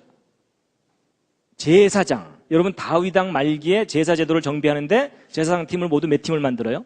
24팀을 만듭니다. 그래서 24 반열 이렇게 얘기하거든요. 이게 다 하나님을 섬기는 사람들에 관한 숫자들이에요. 그리고 이제 요 밑에 이렇게 있고요. 그래가지고 이제 야 이거 창세기 1장 1절 정말 신기하다 이래가지고 이번엔 뭘 조사해봤냐면 창세기 1장 1절 이 메시지에 맨 가장자리 울타리 숫자를 세워봤어요. 맨 가장자리. 그랬더니 이게 얼마냐면은 71을 3번 더하기 때문에 216이 나와요. 그러니까 이 가장자리 숫자를 쭉 더하면. 근데 여러분 저 216이라는 숫자가 또 평범한 숫자가 아닙니다. 이 216이라는 숫자는 무슨 수냐면 6 곱하기 6 곱하기 6 그래서 6의 3승 숫자예요. 큐브 넘버라고 하거든요, 영어로. 근데 이 3승이라는 건 무슨 말이냐면은 정육면체 부피 구할 때 3승하죠. 그게 정육면체 수예요. 그래서 창세기 1장 1절이 정육면체 숫자 값으로 둘러싸여 있는데 그럼 이 정육면체가 성경과 무슨 관계가 있느냐? 있습니다. 여러분 창세기 1장 1절부터 계시록까지 성경 전체를 조사해보면 정육면체가 몇 군데 등장하거든요. 근데 그 정육면체가 다 어떤 장소냐면 거룩한 장소예요. 그래서 여러분 이 출애굽기에 보면은 창조자 하나님께서 모세를 통해서 성막을 만들게 하시잖아요. 근데 이 성막을 보시면 이 앞에 커튼을 열고 들어가면 거기가 성소입니다. 근데 그 안쪽에 밀실이 또 하나 있죠. 거길 뭐라 그럽니까? 지성소, 지극히 성스러운 장소, the most holy place거든요. 그래서 여러분 이 성소나 지성소는 아무나 못 들어가죠. 저 지성소는 또 누구만 들어가요? 대제사장이 속죄일 날 흰옷을 입고 들어가요. 그렇죠? 그래갖고 하나님과 만나는 그런 곳인데 요 지성소 있죠? 출애굽기에 나오는 대로 성막을 만들잖아요. 저 지성소 내부 구조가 어떤 모양이냐면 정육면체 모양입니다. 출애굽기를 읽으면 직접은 안 표현되어 있어요. 근데 출애굽기에 나오는 그대로 만들고 나면 정육면체예요. 그 내부가. 지성소가. 근데 거기만 그런 게 아니라 열왕기상에 보면은 솔로몬이 제대로 된 건물로 된 성전을 짓죠. 그 건물로 된 성전의 지성소도 정육면체예요. 그런가 하면 요한계시록에 보면 지금 현재 땅에 있는 예루살렘 말고 하늘에 있는 예루살렘이 있는데 거기에는 직접 가로 세로 높이가 나오거든요. 성경에 기록되어 있는데 정육면체입니다. 그래서 성경에서 일관성 있게 정육면체가 다 어떤 장소냐면 거룩한 장소예요. 근데 그 거룩한 장소를 상징하는 정육면체의 숫자 값으로 창세기 1장 1절이 둘러싸여 있는 것도 우연일 수도 있겠지만 이제 더 이상 우연이 아니에요. 그렇죠? 그렇다면 무슨 말이냐면 이 말씀이 거룩한 말씀이다 라는 뜻입니다. 그 다음에 이제 창세기 1장 1절 속에 무슨 수가 들어있냐면요. 여러분 천지창조 이 전체 중에 땅의 창조가 중요하다 그랬잖아요. 근데 땅의 창조에 해당되는 703이라는 숫자를 빼고 나면 나머지 5개의 숫자 값이 얼마냐면 1998입니다. 근데 여러분 이 1998이 무슨 수냐면요. 666을 3번 더한 숫자입니다. 여러분 드디어 666이 나왔습니다. 무섭죠? 여러분 아까 그 계시록에 나온다고 하는 666 있죠? 그 숫자가 놀랍게도 창세기 1장 1절 속에 저렇게 수학적으로 계시가 돼 있어요. 근데 여러분 이 666도 정삼각형 수예요. 36번째. 그래서 이 땅의 창조 703을 가운데다가 두고 나면 666이 이 땅을 포유하고 있는 듯한 모습을 하고 있어요. 그래서 저게 도대체 무슨 의미일까라는 것을 나름대로 이제 분석한 분들이 뭐라고 이제 생각하고 있냐면 여러분 성경 전체 스토리를 이해하면 뭐가 나오냐면 창조자 하나님께서 이 우주를 창조하실 때 천사들도 만드셨어요. 근데 그 천사들 중에 하나님께 반역하고 쫓겨난 천사가 있죠. 그 대장이 누구죠? 루시퍼예요. 근데 그 루시퍼가 쫓겨나요. 쫓겨나는데 하나님께서 곧바로 멸하지 않으시고 마지막 심판 때까지 유예 기간을 주세요. 그래서 그 쫓겨난 타락한 천사들이 하늘에서 쫓겨내려와서 성경을 보면 어디에서 권세를 잡고 있다고 표현되어 있을까요? 공중 권세 잡은 자들이라고 되어 있어요. 여러분 하나님 하늘에 계시고요. 물론 그건 공간적인 하늘은 아니지만 하늘로 표현하잖아요. 그리고 우리 인간과 생명체들은 땅에 있죠. 하늘과 땅 사이에 중간에 하늘이 있잖아요. 중간 하늘이. 근데 이 공중 권세 잡은 자들이 여러분 하늘과 땅 사이에 커뮤니케이션을 해야 되잖아요. 서로 교통을 해야 되죠. 근데 그것을 중간에 가로막고 있는 존재가 바로 어둠의 세력들이에요. 그렇죠? 근데 마치 이 땅에 있는 우리를 둘러싸고서 하늘과의 교통을 방해하고 있는 듯한 패턴으로 이렇게 짜여져 있는 거예요. 그래서 이 666이라는 수가 계시록에만 나오는 줄 알았는데 아예 그냥 창세기 1장 1절 속에 있어요. 근데 여러분 이 666도 정삼각형인 것이 조금 이상하죠. 여러분 아까 정삼각수, 삼각, 3 이런 수는 하나님의 신성과 관계된 수라 그랬잖아요. 그렇죠? 그런데 이제 이런 차이가 있습니다. 이건 물론 이제 십진수적인 속성인데 여러분 천지 창조라든지 땅의 창조와 관계된 숫자들은요. 그것을 이루고 있는 요 컴포넌트 숫자들을 더해보면 3하고 7을 더하면 얼마죠? 10이고 703 더해도 10이고 2701 더해도 10이고 73 더해도 10이죠. 다 10 그러니까 이게 완전수예요. 근데 여러분 이 666과 관계된 이 숫자들은요. 여러분 이게 666은 36번째 삼각수거든요. 여러분 3하고 6 더하면 얼마입니까? 9죠. 666 더하면 어떻게 돼요? 그 666 더해도 18인데 이거 1하고 8을 다시 더하면 또 9가 되죠. 그 다음에 1998도 보세요. 1998 더하면 27이거든요. 근데 2하고 7을 또 더하면 어떻게 돼요? 또 9가 되죠. 항상 9가 돼요. 근데 이제 여러분 그 신학의 한 분야 중에 뭐가 있냐면 수신학이라는 게 있어요. 세오마틱이라 그래가지고 성경에 나오는 수에 관한 비밀을 푸는 학문이에요. 이제 그게 조금 너무 잘못 가면은 뭐 1.5단, 2단 이렇게 되지만 여러분 오늘 내용을 잘 들어보시면 알지만 하나님께서 이 우주를 수학적으로 건설을 하셨어요. 그래서 수학적인 비밀을 많이 넣어두셨거든요. 근데 이 성경에서 모든 숫자가 의미를 갖고 있지는 않지만 반복적으로 나오는 공통된 수들은 의미를 갖고 있어요. 그래서 여러분 1, 2, 3, 4 이게 기본수 중에서 3은 아까 하나님의 신성과 관계된 수라고 그랬죠. 그래서 4는 땅의 수 또는 고난의 수 이렇게 이야기를 해요. 그래서 여러분 40일 금식기도 40년 광야 생활 400년 노예 생활 그게 다 4자로 시작되잖아요. 그렇죠? 그래서 그 인간이 땅에서 고난을 받는 것과 관계된 거라고 보고 있고요. 이제 5는 기적의 수라고 얘기하고 7이 천지창조 완전수죠. 근데 6은 뭐냐면 안식이 없는 창조까지이기 때문에 이 6째 날에 인간도 창조되고 그래서 안식이 없는 창조이기 때문에 불완전한 수예요. 7이 완전수고 8은 그러면 뭘 상징하는 것 같습니까? 새로운 시작입니다. 새로운 출발. 그래서 여러분 노아 방주에 몇 명 탔죠? 8명이요. 그 8명 방주에 탄 사람들만 그 다음 세상을 다시 시작해요. 그리고 성경을 보면은 산의 아이가 태어나면 난지 며칠 만에 할례를 해줘요? 8일 만에 할례 해주죠? 새로운 시작을 의미하는 겁니다. 그리고 예수님도 이 땅에 오셔서 이 마태복음 5장에 그 천국에 대해서 얘기하시면서 팔복을 얘기하시죠? 근데 그 팔복이 다 하늘나라에 관한 얘기예요. 여러분 우리가 이 땅에서 살고서 끝나면 새 하늘과 새 땅에서 새로운 삶을 시작하게 되는 거죠. 그래서 이 8이 새로운 시작이라는 것을 상징한다고 보고 있습니다. 그래서 여러분 아까 그 예수 그리스도의 이름의 숫자 값이 헬라어로 몇이었어요? 888이었죠.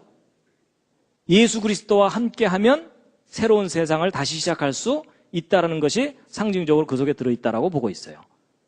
그래서 아들을 낳으려니 이름을 예수라 하라고 아예 정해주셨어요. 그리고 이제 아까 10이 완전수라 그랬죠? 그럼 9는 뭐냐?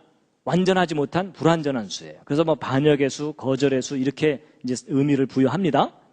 근데 이 666과 같은 이런 부정적인 의미를 갖는 적그리스도의 수라고 하는 저 수가 9로 이렇게 돼 있어요.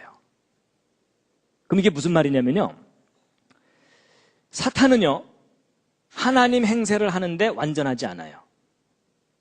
여러분 사탄의 최고의 목적이 뭘까요?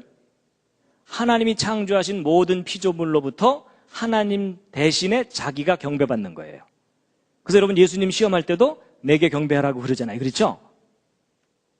근데 여러분 가짜가 진짜 행세를 해야 되는 거잖아요. 사탄이 자기가 하나님인 척 해야 되잖아요. 그러니까 가짜가 진짜 행세를 하려면 진짜 닮아야 되는 거 아시죠? 그래서 여러분 나이키, 나이스 이런 거 있잖아요. 아디다스, 아디도스 뭐 이런 거 기억하시죠? 그래서 여러분 보통 대부분의 사이비 이단 종교들이 정통 종교를 모방하는 이유가 정통 종교를 모방해야 장사가 잘 되거든요. 이해가 되시죠? 그래서 사탄도요, 자기가 독자적으로 비즈니스를 못하고 꼭 자기가 하나님인 척하면서 사람들을 유혹하고 거짓말로 속여서 지옥으로 데리고 가는 겁니다. 그러니까 사탄도 자기도 삼각형을 666이 정삼각수거든요. 자기도 하나님인 척하는데 문제는 사탄은 항상 부족해. 완전하지 못해요. 그래서 하나님과 사탄의 차이가 뭐냐면, 여러분 나중에 성경을 보시면 그 사탄이요, 막 하늘에서 불을 내리기도 하면서 사람들을 할 수 있거든 미혹하게 할 거라고 돼 있어요. 막 기적을 일으킨다는 뜻이에요. 그런데도 그러면서 사람을 미혹하게 한다고 돼 있기 때문에 사탄도 능력이 아주 커요. 근데 하나님과 사탄의 차이는 완전하신 분과 완전하지 못한 존재의 차이입니다. 그래서 이제 그런 의미가 이 속에 다 들어있다라고 보고 있습니다.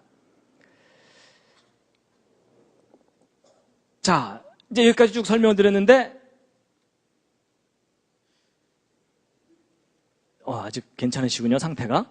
네, 잠시 한번 또 기지개를 살짝 켜시겠습니다.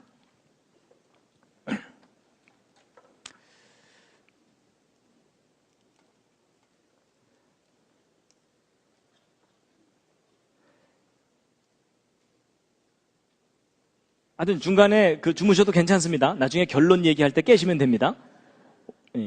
자, 이런 모든 설명을 바탕으로 정말 중요한 결론을 오늘 말씀드리게 될 텐데요. 여러분, 이 창세기 1장 1절 속에 담겨있는 아주 놀라운 비밀을 지금 말씀드린 건데, 어쨌거나 수학에 관심이 없으셨어도 오늘 좀 놀라셨죠? 창세기 1장 1절 속에 이런 놀라운 비밀이 들어있을 줄 까맣게 모르셨잖아요? 그래서 이제 창세기 1장 1절에 놀라운 게 들어있다는 걸 이제 알려드리고 나면 사람들이 궁금해하는 게 하나 있어요. 그게 뭐냐면 1장 1절만 그런가? 그렇거든요.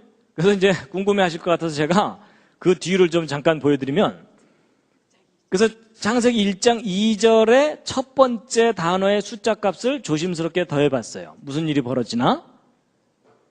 그랬더니 2701에다가 302를 더하는 거잖아요. 그랬더니 얼마가 나오냐면은 3003이 나와요. 근데 이 숫자가 또 평범한 숫자가 아니에요. 이게 무슨 수냐면 77번째 정삼각수예요. 또 아니면 창세기 1장 1절만 저렇게 완벽하면 됐지? 그 다음 메시지의 첫 단어도 그 완전함과 강하게 연결이 돼 있어요. 뿐만 아니라 이 8번째 단어의 숫자 값을 더하고 난 다음에 이 앞에 있는 이 세 단어는 태초에 하나님이 창조하셨다 이고, 그 뒤에 있는 이 단어들은 피조물들이에요. 하늘, 땅 이런 것들이거든요. 그런데 이 5개의 피조물에 해당되는 이 단어의 숫자 값들을 싹 더했더니 얼마가 되냐면 1801이 나와요. 근데 이 숫자가 또 평범한 숫자가 아니고요. 이 수가 천지창조 전체 2701 정삼각형에 내접하는 가장 큰 정육각형이 있거든요. 이 숫자 값이 1801이에요. 그리고 이 정육각형의 한 변의 길이가 25고 높이가 49고 맨 가장자리 둘레값이 144인데 25는 5의 제곱, 49는 7의 제곱, 144는 12의 제곱, 다 제곱수예요. 제곱수라는 얘기는 정사각형 수라는 뜻이에요. 그러면서 5 더하기 7은 12, 뭐 이렇게까지 짜여져 있어요. 이제 거의 표정이 이제 포기하신 표정입니다. 네? 자, 이제 이쯤에서 빨리 결론을 좀 내달라는. 자, 그래서 이제 마지막으로 총정리한 그림입니다. 이건요. 여러분, 요 작은 다윗별 하나가 37 다윗별이라고 한번 해보세요. 그리고 이것을 73개를 모아서 큰 다윗별을 만든 거예요. 그러니까 각각이 37인데 그게 73개 모여있으니까는 어쨌든 전체 값, 숫자 값은 2701이죠. 요게 창세기 1장 1절 메시지 숫자 값이라 그랬죠. 그러니까 창세기 1장 1절을 이제 총 정리해 놓은 다윗별이에요. 근데 요걸 분석해 보면 세 파트로 나눌 수가 있는데, 이 파란색으로 된 중심 부분, 빨간색으로 된 가장자리 부분, 그 경계면에 까만색이 이렇게 있죠. 근데 이 파란색의 개수는 19개고 까만색 별의 개수는 18개고 이 가장자리에 있는 이것은 모두 66이 36, 그래서 36개인데 각각이 37이잖아요. 그래서 이 숫자 값들을 곱하면은 파란색은 703, 땅의 창조 숫자 값이 나오고, 그 다음에 이 두 번째 이 까만색은 666 숫자가 나와요. 그리고 이 가장자리 수는 이 1332가 나오는데 이게 지금 4자리의 숫자가 돼서 그렇지 1하고 2를 더하면 3이죠. 3이 아까 하늘의 수라 그랬죠. 그렇죠? 하나님 신성과 관계된 결국 무슨 얘기냐면 하늘과 땅 사이를 누가 가로막고 있어요? 666이 가로막고 있어요. 오 마이 갓. 놀랍게도 성경 창세기 1장 1절 속에 계시록에 나오는 그 내용이 계시가 되어 있는 거예요. 그래서 여러분 성경에 어떤 말씀이 있냐면요. 창조자 하나님께서 무슨 말씀하시냐면 내가 태초에 장래일을 다 말하여 놓았다. 이 얘기를 하세요. 근데 너희들이 나중에 맨 마지막에 그 모든 걸 다 확인하게 되면 꽤 놀랄 거다. 이러셨어요. 그리고 결론이 뭐냐면 그런즉 너희가 나를 여호와인 줄 알리라. 내가 이 모든 역사를 처음부터 끝까지 섭리하는 존재인 줄을 너희가 알게 될 것이다. 이런 얘기를 하십니다.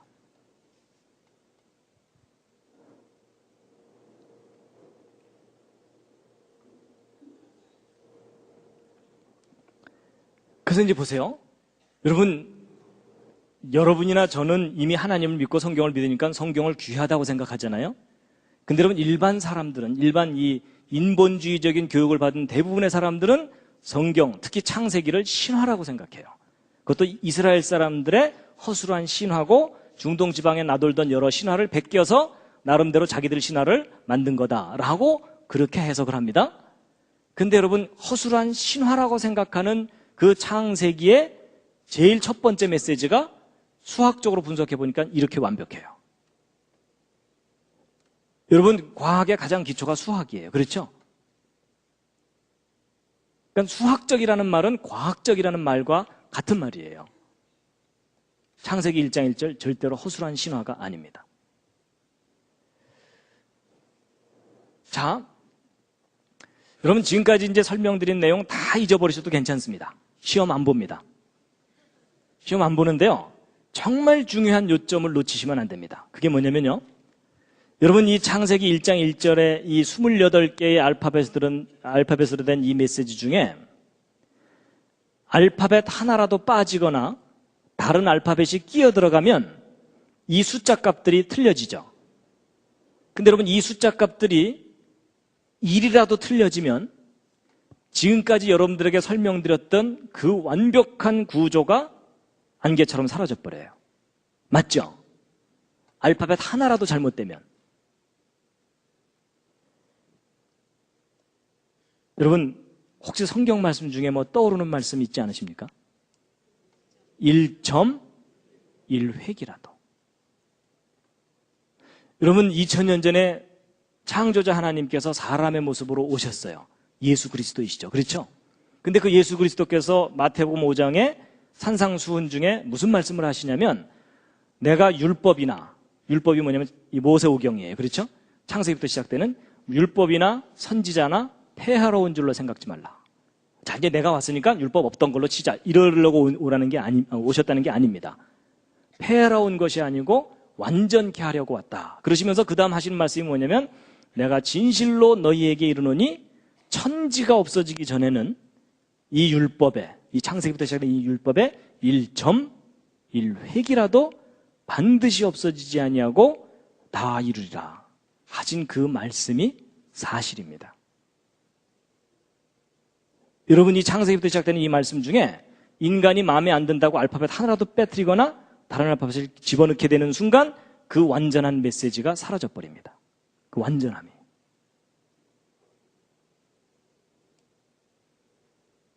제가요 이 논문 내용을 접하기 전에도 성경은 참 귀한 하나님의 말씀이다라고 그렇게 인정하고 고백을 했었는데 제가 이 논문 읽고 이해하고 나서 결심을 한 게 하나 있습니다. 그게 뭐냐면 내가 띨띨해서 이해를 못하면 이해를 못했지 이 성경의 기록이 틀릴 리가 없다예요. 제가 그러고 났더니요 그 다음에 성경을 읽을 때 토시 하나까지 살아서 이렇게 들어오는 그런 느낌이 드는 거 있죠. 예전에는 대충 의미만 파악하려고 그랬어요. 아니에요. 이 말씀이 기록된 그대로 100% 완벽한 완전한 말씀이에요. 여러분과 제가 믿는 그 예수 그리스도의 복음이 있잖아요. 그 복음이 마태복음 그 사복음서에 있잖아요. 근데 여러분 그 사복음서의 그 신약의 근거가 되는 게 구약이죠. 구약 중에서도 가장 기초가 되는 것이 모세오경이에요. 그래서 여러분 예수님께서 이 땅에 오셨을 때 항상 뭐라고 그러셨냐면 모세의 글에 뭐라고 기록되어 있느냐 이걸 항상 얘기하시잖아요. 그러니까 모든 성경의 가장 기초가 모세오경이에요. 그 중에서도 창세기가 가장 기본 기록이에요. 그 중에서도 오늘날 현대인들이 제일 안 믿는 데가 어디입니까? 창세기 1장부터 11장까지. 아브라함 이후는 축복받으려고 많이 믿어요. 그렇죠? 근데 그 이전은 거의 신화 취급하면서 안 믿어요. 그걸 사실로 믿질 않아요. 근데 1장부터 11장까지 내용 중에 제일 중요한 게 천지창조예요. 창세기 1장. 그 중에 가장 기초가 되는 말씀이 뭡니까? 창세기 1장 1절이에요. 여러분, 기독교 신앙의 가장 기초가 창세기 1장 1절이잖아요. 그 기독교 신앙을 떠받치고 있는 그 첫 번째 메시지가 지금 보신 것처럼 이렇게 완전해요. 여러분, 성경 말씀은 인간이 인정한다고 완전한 게 아니고요. 여러분이 오늘부터 인정 안 하셔도 그것과 아무 상관없이 성경 말씀이 그 자체로 완전합니다. 제가 이 사실을 깨닫고 나서요. 야, 내가 얼떨결에 믿었는데 제대로 믿고 있구나. 여러분, 그게 은혜예요. 여러분이나 저나 뭐 저거 알고 믿었습니까? 모르고 믿었잖아요. 그렇죠?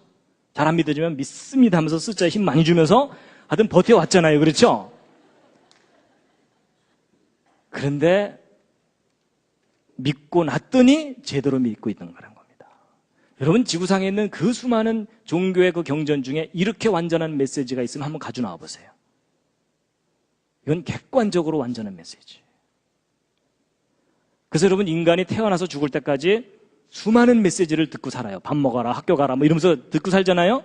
근데 인간이 귀로 들을 수 있는 메시지 중에 가장 완전한 메시지가 태초에 하나님이 천지를 창조하시니라. 그 메시지입니다. 저는 저 말씀이 믿어진다는 게 기적입니다. 기적.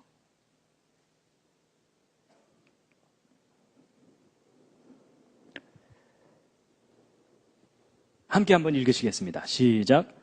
여호와의 율법은 완전하여 영혼을 소성케 하고 여호와의 증거는 확실하여 우둔한 자로 지혜롭게 하며 여호와의 교훈은 정직하여 마음을 기쁘게 하고 여호와의 계명은 순결하여 눈을 밝게 하도다. 아멘.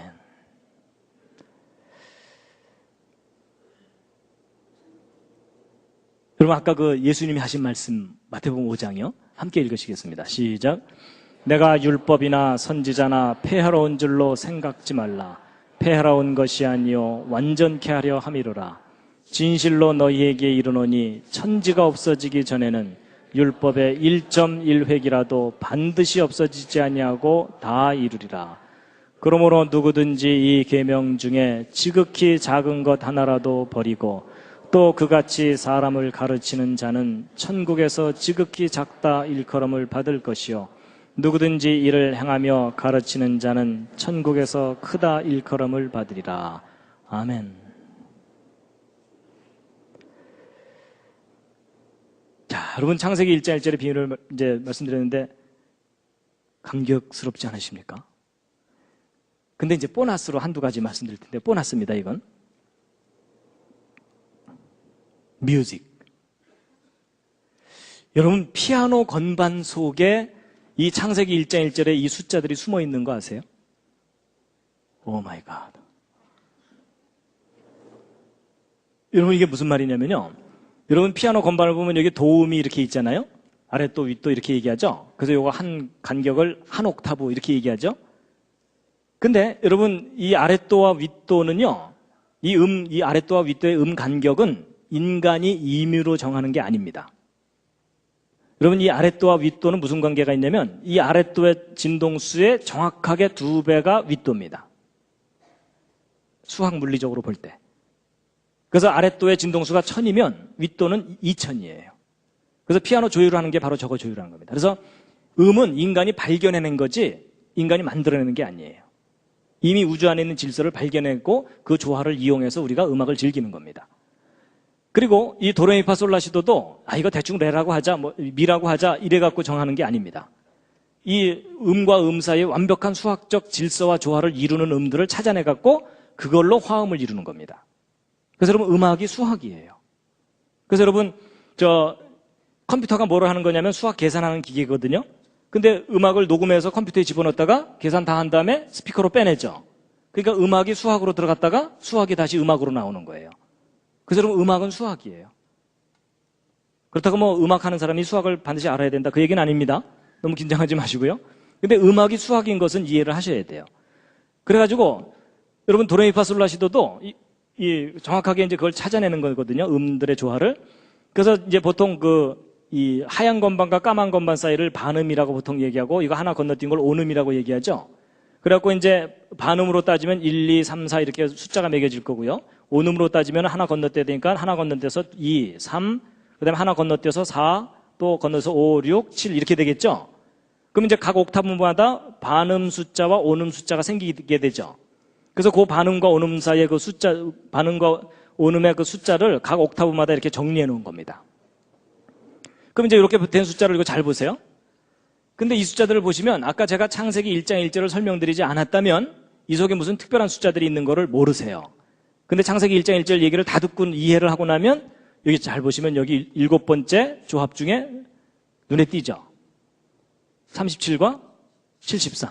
이게 천지창조 숫자 조합이었잖아요. 그렇죠? 그리고 네 번째는 이게 4는 아까 땅이라는 걸 의미한다 그랬죠? 근데 네 번째가 37과 19인데 저게 땅의 창조 숫자 값이었어요. 그리고 두 번째는 13과 7인데 이게 아까 19 뒤집은 게 91이라 그랬죠? 그러니까 아까 창세기 1장 1절 설명할 때 나오는 그 숫자들이 저 속에 다 들어있어요. 우연일까요? 우연이 아닙니다. 여러분, 우리가 어떤 음악을 들을 때 저 음악 참 아름답다. 음악을 몰라도 아름답다고 하는 그런 음악이 있잖아요. 왜 우리가 그 음악에 감동을 하냐면 그 음악의 수학적 질서와 내 몸에 이 창조된 수학적 질서가 공명을 하기 때문에 그런 겁니다. 그건 무슨 얘기냐면 음악의 질서와 조화를 창조하신 하나님이 우리 몸도 창조하셨기 때문에 서로 조화를 이루도록 하셨다는 얘기입니다. 그래서 여러분 음악은 수학이에요. 근데 음악만 수학이 아니고요. 미술이 또 수학이에요. 무슨 말이냐면 여러분 이 미술이 이게 색이잖아요. 여러분 뭐 제가 옷을 잘 입었는데 하여튼 이렇게 어디 정장을 하고 갈 때 이 배색이 안 맞으면 영촌스럽죠. 저는 하여튼 대충 제가 입고 왔으니까 너무 저를 쳐다보지 마시고요. 여러분 어떤 옷을 딱 입었는데 색깔이 안 맞아갖고 영촌스러운 경우가 있고 옷을 딱 입었는데 참 멋있다 이런 경우가 있죠. 그게 뭐냐면 색과 색 사이에 완벽한 질서와 조화를 이루면 우리 눈에 아름답게 보이게 돼 있어요. 근데 여러분 저 색이 뭐예요? 수학이에요. 수학. 파장이고 수학이에요. 그래서 여러분 디지털 사진기로 사진 찍은 다음에 컴퓨터에 집어넣었다가 프린터로 또 빼내죠. 그러니까 색을 수학으로 집어넣었다가 수학에서 다시 색으로 빼내는 거예요. 그래서 여러분 미술도 수학이에요. 그래서 여러분 텔레비전 모니터도요 정사각형으로 만들면 우리 눈이 피곤해요. 근데 가로 세로 비율을 적당하게 해주면은 눈에 싹 들어오면서 덜 피곤하거든요. 그게 바로 이 도형도 수학이고 우리 몸도 수학적으로 설계되어 있고 그게 질서와 조화를 이루면 우리가 편안하게 행복하게 느끼게 돼 있어요.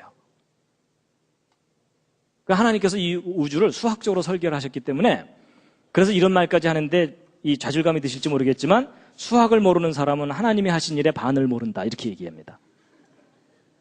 죄송합니다.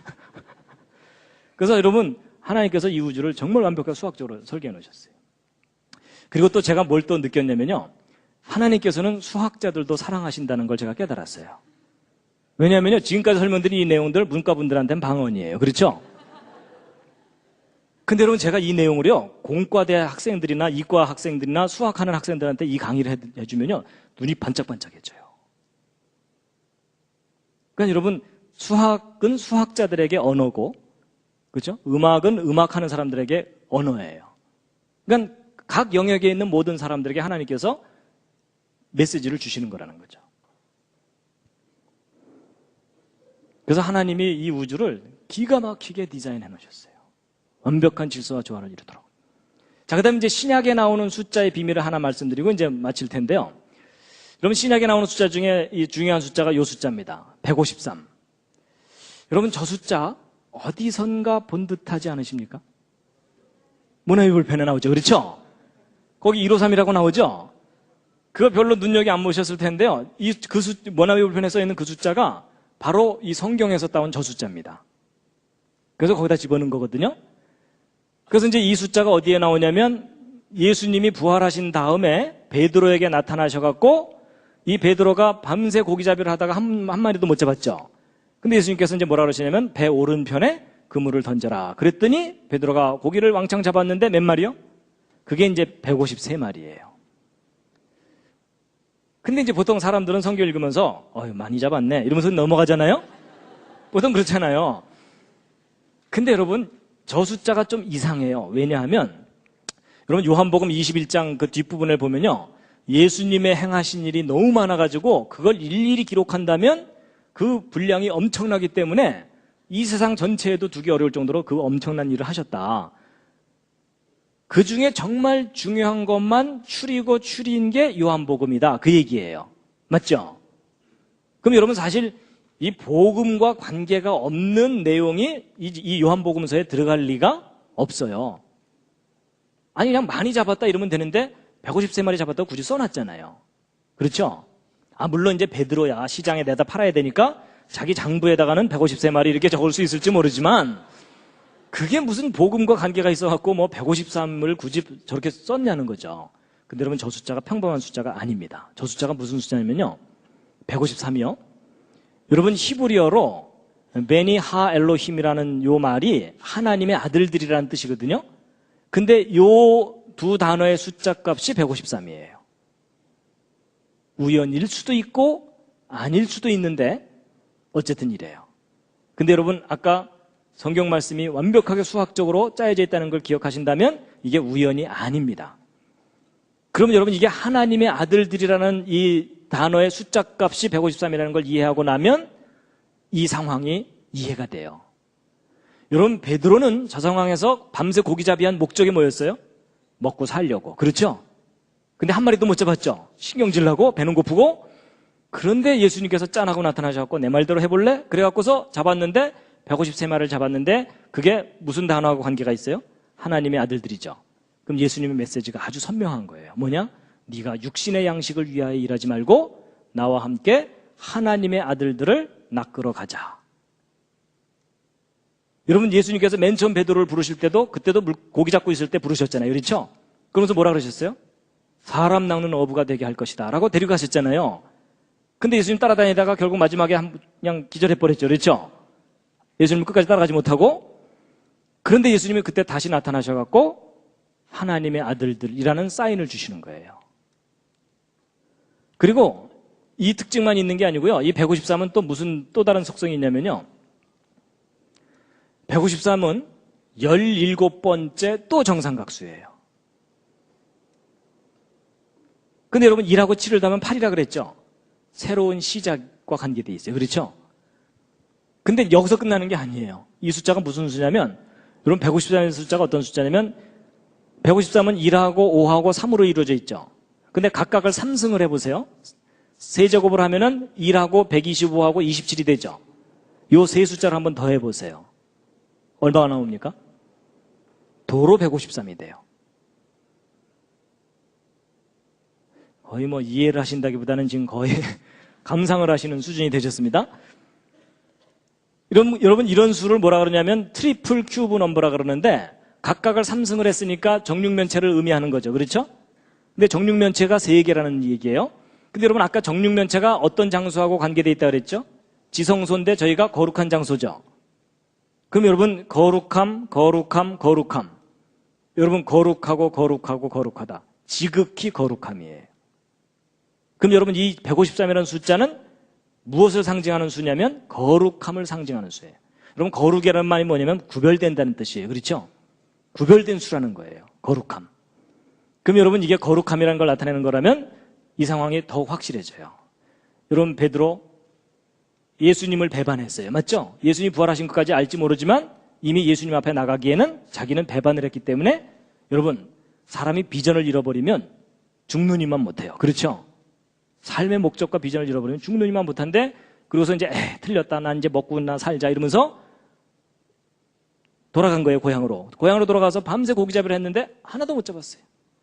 근데 그때 예수님이 나타나셔서 153마리 잡게 하셨죠? 그럼 뭐예요? 네가 육신의 양식을 위하여 일하지 말고 나와 함께 거룩한 일을 다시 하자. 그 사인이 너무나 분명한 거예요. 근데 여러분 그렇다고 또 오해하시면 안 됩니다.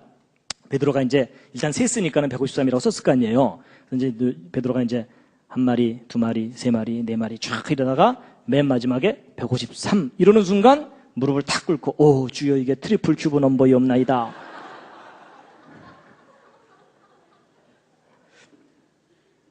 그랬을까요? 아닙니다. 여러분 베드로는 저런 내용을 구체적으로 알 리가 없어요. 왜냐하면 성경을 보면 베드로는 일자무식 어부라고 돼 있어요. 맞죠? 그러니까 베드로가 저걸 알 리가 없어요. 근데 베드로는 저런 내용을 몰라도 저 정도 상황이면 예수님을 따라가게 돼 있어요. 왜냐하면 자기가 예수님을 배반했는데 직접 찾아오셔갖고 물고기를 그렇게 많이 잡게 하셨다는 얘기는 여전히 자기에게 관심이 있다는 얘기잖아요. 그렇죠? 그렇다는 얘기는 저 정도 되면 이제 베드로는 다시 그물을 버려두고 예수님 따라가게 돼 있거든요. 그러면 베드로가 알아듣지 않아도 될 저 153의 비밀은 도대체 누구를 위한 거냐 하는 거겠죠. 그렇죠? 어렵지 않습니다.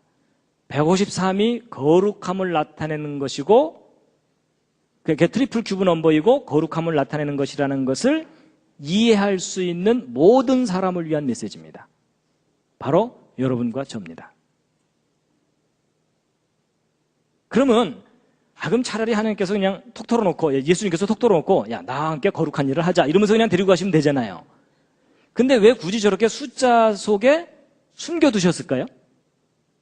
근데 여러분 성경은 뭔가 일관성이 있습니다. 여러분 그 시편 1편을 보면 복 있는 사람은 악인의 길을 쫓지 아니하고 죄인의 길에 서지 아니하고 오만한 자의 자리에 앉지 아니하고 오직 여호와의 율법을 즐거워하여 그 율법을 주야로 묵상하는 자로다라고 돼 있죠.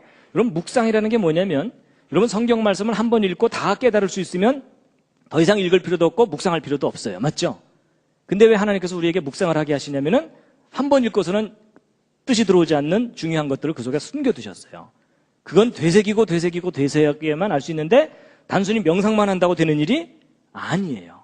하나님이 창조하신 이 모든 세상을 이해를 하고 하나님 말씀을 함께 이해해야만 알 수 있는 것들을 넣어두신 거거든요. 그렇다면 성경을 사랑하지 않는 사람은 절대로 성경을 묵상을 못합니다. 맞죠? 하나님의 말씀을 사랑하는 사람들에게 하나님 말씀을 되새기다가 이런 놀라운 것을 숨겨두셨구나 하고 발견하게 하신 거예요. 보물을 발견하게 하시는 거죠. 이해가 되십니까? 예. 그래서요, 여러분 이 트리플 큐브 넘버는 세 자리 숫자 중에 있을 거거든요. 그럼 100하고 999 사이에 이 숫자들 속에 있을 텐데 트리플 큐브 넘버가 딱 4개가 발견됩니다.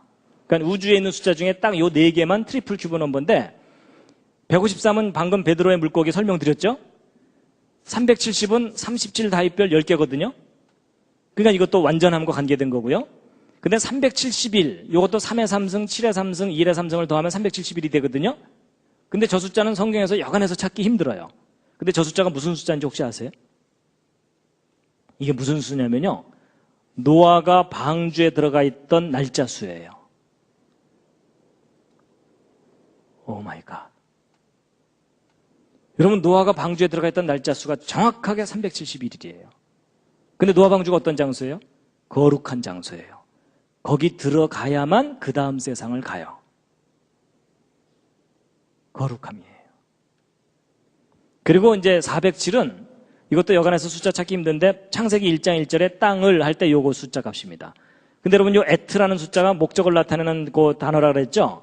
근데 요 에트라는 단어가 히브리어 알파벳의 22개 중에 맨 첫 번째 알파벳과 맨 마지막 알파벳으로 돼 있어요. 여러분 지금까지 이 모든 내용을 다 이해하고 나면 히브리어 알파벳 순서와 개수조차도 누군가가 디자인한 거예요. 맞죠? 분명히 그 오리진은 하늘에 있어요. 그렇죠? 그렇다면 알파와 오메가, 처음과 마지막. 여러분 이 지구는 하나님이 창조하신 시점이 있고 마지막 심판하시는 마지막이 있습니다. 그 가운데 여러분과 제가 살고 있는데 지금 거의 끄트머리에 왔어요. 그 다음에 여러분 이 13다입별은 지금까지 설명을 제대로 안 드렸는데 13다입별은 뭐하고 관계되어 있냐면요. 첫 번째 다입별은 유일하신 하나님과 관계된 다입별입니다. 그래서 여러분 신명기 6장 4절이 그 쉐마라 그래서 이스라엘아 들으라 이렇게 돼 있거든요. 함께 읽으시겠습니다. 시작. 이스라엘아 들으라 우리 하나님 여호와는 오직 하나인 여호와시니 너는 마음을 다하고 성품을 다하고 힘을 다하여 내 하나님 여호와를 사랑하라. 그래서 바로 이제 이 신명기 6장 4절을 히브리어로 그 원문이 바로 이거거든요. 들으라 이스라엘아, 야훼 우리 하나님은 유일하신 여호와이시니, 이렇게 되어 있습니다. 근데 여러분, 이 문장의 숫자 값을 계산하면 1118이거든요. 근데 이 1118이 13 곱하기 86으로 나눠질 수가 있는데, 이 13은 에하드라고 하는 하나라는 단어의 숫자 값이고, 86은 아까 그 엘로힘 있죠? 엘로힘의 숫자 값이에요. 그러니까 이 문장을 줄이면은 한 분이신 하나님이라는 뜻이에요. 그런데 또 재밌는 것이 뭐냐면, 오직 하나인 여호와시니 그랬을 때 야훼 에하드 이렇게 돼 있는데, 여러분 이 하나라는 단어도 13이지만 요 여호와라는 우리말로 여호와라고 번역된 요 하나님의 고유한 이름도 숫자 값이 26인데 26은 13을 두 번 더한 거죠. 그러니까 13 다윗별들로 이루어진 메시지예요. 오직 하나인 여호와, 하나님. 그래서 그 히브리어 단어 중에요, 이 하나라는 단어도 13이라는 숫자 값이고요, 아비라 그래서 이게 my father라는 뜻이거든요. 나의 아버지라는 요 단어도 숫자가 13이에요. 그리고 사랑이라는 단어도 아하바인데 또 재밌게도 이게 13이에요. 그래서 연결을 해보면 한 분이신 나의 아버지는 사랑이시라, 이렇게 돼 있어요. 그래서 하나님이 사랑이신 것을 수학적으로 증명하라, 이러면 저거 설명하면 돼요. 그리고 이제 저거 들고서 마지막 하나님께서 우리를 미워하시면 사랑이시래매요, 이러면서 우리가 대들면 돼요. 그렇죠?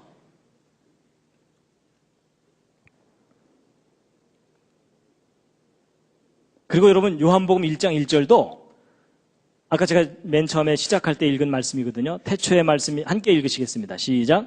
태초의 말씀이 계시니라. 이 말씀이 하나님과 함께 계셨으니 이 말씀은 곧 하나님이시니라. 이것의 헬라어 원문이거든요.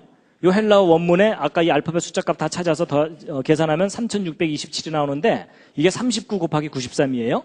근데 여러분, 아까부터 37, 73, 91, 19, 39, 93 이렇게 나오죠? 근데 여러분, 이 39가 뭐냐면 13 다윗별 3개 더한 거죠. 그러니까 한 분이신 하나님에 관한 메시지가 요한복음 1장 1절이에요. 그러니까 놀랍게도 성경이 허술한 신화, 그냥 어느 한 종교에 그냥 별로 가치 없는 경전인 줄 알았는데 아닙니다. 완벽한 수학적 질서와 조화로 완벽하게 디자인된 메시지예요. 그래서 인간이 저 메시지를 변경시키지 못하도록 하나님께서 수학적으로 딱 설계해 놓으신 다음에 자물쇠를 딱 채워 놓으신 거예요. 봉인을 해 놓으신 거라는 거죠. 왜냐하면 저 말씀이 변질되면 모든 사람이 다 죽거든요.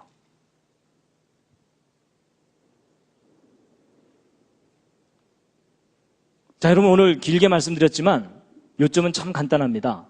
뭐냐면 하나님의 말씀이 우리를 살리는 완전한 말씀이라는 겁니다. 함께 읽으시겠습니다. 시작. 여호와의 율법은 완전하여 영혼을 소성케 하고 여호와의 증거는 확실하여 우둔한 자로 지혜롭게 하며. 아멘. 그래서 저도 부족하지만 무슨 결심을 하냐면요, 하나님의 말씀이 나를 변화시켜야지 내가 하나님의 말씀을 변화시키려고 그러면 안 된다, 저그 생각합니다. 보통 사람들이요, 또 많은 신학자들이 하나님의 말씀을 변화시키려고 그래요. 시대에 맞게. 아닙니다. 하나님의 말씀이 우리를 변화시켜야 됩니다. 마지막 꽃다발입니다.